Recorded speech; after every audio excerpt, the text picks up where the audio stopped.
Как Свабхават посылает Фахат? Через что он это делает? И как это проявляется? Свабхават есть Пуруша Пракрити, духа материи. Духа материя в своем единстве соткала ткань из вечной жизни. Свабхават силами воли высшей отправляет Фахат для затвердения атомов, чтобы из хаоса привести силы разума в гармонию и упорядочение. В силу этого действия оформляется мысль вселенская, и ей придается творческая идея — творить.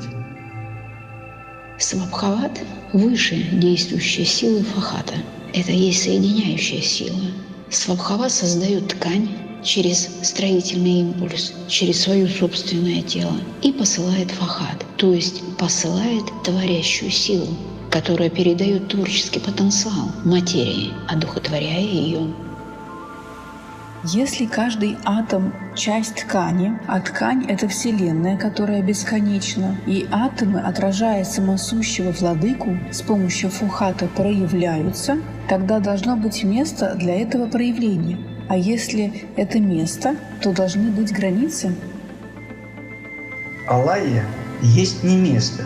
Значит, по аналогии, лая – это и есть место для проявления того, что отражено посредничеством Фахата. Границы определяют сами атомы или будущие миры. Так и человек определяет свое собственное сознание ограничением или бесконечностью. От чего возникает пульсация вечной жизни? И как это связано с жизнью человека? Пульсация вечной жизни имеет свои импульсы от вечного дыхания, этой же вечной жизни. Как вздох и выдох. Аналогично и в жизни человека. Его начало возникает от вздоха и выдоха, согласно сердечным токам пульсации. Пульсация возникает от действующей творящей мощи Сына. Это третья сила, появляющаяся после слияния Отца и Матери, которая связывает бытие и небытие. Пульсация вечной жизни появляется от первого трепета в сердце. Человек пульсирует или живет тогда, когда может оформить мысль, идеи творческой потенциальностью разума. Если каждые 10 лет открывается новый подход к учению, то какое отношение к этому процессу имеет 12-я шлока? 12-я шлока имеет глубокое отношение к тому, что каждые 10 лет пробуждаются новые возможности, проходя круг через 12 знаков зодиака. Или один год, в котором сознание силой природы ума приводить к пониманию и осознанию первопричины духотворческой синтетической мощи любви. В 12-й шлоке Свабхават посылает Фахат для оформления миров. 10 – символ действия Фахата, который создает действие всеначальной энергии огня или передачу огня всеначальной энергии атомам, которые становятся мирами. Так и человек проявляет психическую энергию или Фахат каждый раз, открывая новые мысли или новый мир. Существует ли взаимосвязь между внутренним и внешним слухом? Связь между внутренним и внешним слухом есть мост, называемый Фахатом, Атахкараной, как мускулом, который должен быть утвержден волей высшей. Состояние отражения в низшем высшего выражено почитанием или поклоном, и тогда связь осуществляется. Внутренний слух утончает слух внешний. Токи, передающие звучание пространства, могут меняться от развития именно внутреннего слуха, который может выходить за пределы физических ограничений красотой беспредельности или приближаться к источнику света. Лицо человека меняется от источника света, ведь отражение света есть радость. Почему именно Фахат имеет возможность запечатлевать идеи всемирного разума? Свет, отражаясь в ткани атомов жизни вечной, имеет всегда отражение свои, а Фахат, как свет во тьме сокрытого, сущность, является посредником Свабхавата запечатлевать свой лик, несущий закон разумом и силой, и сам при отражении сливается с разумом или мудростью закона высшей воли. Так сын Фахат становится отцом ниже лежащего плана или миров. Запечатлевать идеи или оформлять мысли. Закон эволюции, он непреложный. А Фахат является действующей силой этого закона, его носителем и исполнителем. Такая возможность дается при первой дифференциации, при начале Манвантары, так как первопричина устройства мира должна спроектировать Вселенную. Дифференциация Дайви Пракрити, предвечного света, происходит через посредника, и этот посредник – Фахат? Фахат всему и всем, как иерархическая сила перед каждой ступенью самосовершенствования, самодеятельного творчества переводит сознание осознанием причин. При дифференциации Дайви Пракрити или предвечный свет сам становится Фахатом.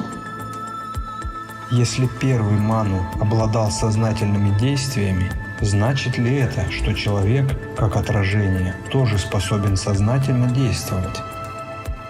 Какой бы ману, первый или последний, из иерархической цепи ни был бы призван высшей волей для жизнедеятельности, будь то боги, девы или человеческий мыслитель, несет все свойства и качества понимания, а значит и сознательное проявление уже от своего зеркала ума.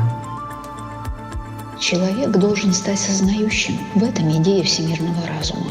И необходима форма, на которой будут запечатлены эти идеи. Форма – это человек, который способен выражать любовь. Почему имеются именно 14 ману для каждой кальпы? И почему до настоящего цикла было всего 7 ману? 7 ману до настоящего цикла, потому и 7, а не 14, потому что не было еще дифференциации, но лишь отражение.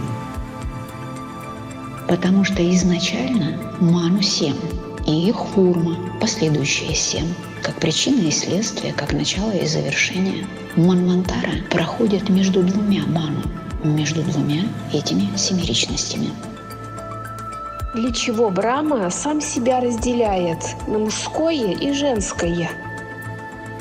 Брахма сам себя разделяет на два начала – дух и материю, для устремления через разъединение к единению этих двух начал. Брахма сам себя разделяет на мужское и женское, чтобы дать третью силу, или сына, или вселенную, стать логосом, жизнью, третьим, или высшим разумом, всемирным разумом, абсолютным разумом, который есть закон движения эволюции. Спиральное движение и движение по прямым линиям. Чем отличаются и как то и другое воздействует на развитие планет и атомов? Прямолинейное движение по непреложности закона эволюции, а спиральное – создание формы жизни согласно линейному восхождению жизни сознания. Человек, используя свое мгновение жизни, устремляется к познанию законов или причин своей жизни и тем самым обретает знание бытия, позволяющее ему повышать качество жизни. Прямая линия не имеет центров в своем движении, а спиральное движение создает центры или будущую форму, последовательность восхождения или развития планет и изменения атомов. Чтобы начать возвратный восходящий цикл, что необходимо человеку? Человеку необходимо признание высшего иерархического водительства. Человек признает водительство духа, тройственного, как воля, разум и чувство, или тримурти, символ трех сфер. Чтобы начать возвратный восходящий цикл, человеку необходимо дойти до тупика конечной формы, чтобы начать одухотворять ее. Ведь даже сыновья Брахмы, Манасапутры, должны были пройти через человеческие испытания, чтобы быть в состоянии начать возвратно восходящий цикл. В этот миг открывается лик Бога, и ты видишь в своем отражении свой собственный лик или свой собственный мир. И ты внутри духа должен найти единого. поклон, который состоит из 3 фаз, как соотносится с 3-й станцией? Поклон предпосылает принятие иерархического водительства. И 3 фазы поклона происходит обращением к Тримурти, к высшему Я, ибо оно троично. Поклон состоит из 3 этапов – держать, почувствовать и отдать. И только тогда может произойти обмен энергиями. Так голос любви должен быть услышан и принят до того, как она придет. Тогда, отдавая, мы никогда ничего не теряем. 3-я станция – это 3 этапа, пройденных законом эволюции. 3 этапа поклона – держать или иметь эту силу, почувствовать, иметь эту мудрость и отдать, иметь эту любовь. И тогда произойдет этот великий обмен энергиями. Именно обмен энергиями позволяет выходить за пределы формы. А в жизни человека какой именно этот обмен? В человечестве этот обмен энергии состоит в понимании сути вещей. Когда осознается психическая энергия ответственностью отношения к мысли, слову и действию. Взаимообмен – это великая мистерия, при которой ты отдаешь и получаешь новое всегда, так как именно 3, сливаясь в единстве, дают эту возможность выйти за пределы формы или за пределы ограничений. Так новый виток эволюции обеспечивает развитие в беспредельности. Человек должен сначала быть готовым отдать, и только тогда он может взять то, что сможет сформировать или запечатлеть идеи всемирного разума. Почему происходит борьба между свободной и скованной силой? Борьба между свободной и скованной силой предполагает развитие сознания, разума, мудрости, ясности видения причин, порождающих следствия. Другими словами, устремляет к борьбе выражение самодеятельного творчества, ибо только в борьбе ключи к достижению истины. Борьба или противодействие между свободной и скованной силой. Свободная сила – это внутренняя сила, и она единственная, которая может действовать сознательно. Скованная сила – это внешняя сила, бессознательная. Разумная или сознательная сила внутренняя должна обрести внешнюю форму или одухотворить материю. А форма – это как раз и есть результат взаимодействия 2 этих противоположных сил. И благодаря этому взаимодействию свободная, сознательная сила способна сознательно действовать. Как следует небесное тело своему новому росту? И в чем оно проявляется? Небесное тело следует своему новому росту через расширение внутреннего потенциала духовных сил, духов природы, для слияния с внешним единым началом. Именно свободная воля дает рост сознанию или мирам. Фахат приводит небесное тело космической материи снова в движение после пролая своим импульсом, благодаря которому развивается это необходимое тепло для будущей формы. Так Фахат предоставляет следовать новому росту или следовать закону, то есть стать полностью самостоятельным миром, который есть отражение божественного ума. Это новая точка отсчета. Начинается путешествие по жизни, новый рост духа в материи, ибо только в материи происходит новый рост духа. Материя готова дать этот новый рост духу и следовать за ним. Тогда нам нечего скрывать, и наши переживания становятся прямые и обнаженные. Нам нечего терять и нечего приобретать. Мы просто полностью обнажили свое сердце. 3-я станция – 12-я шлоки.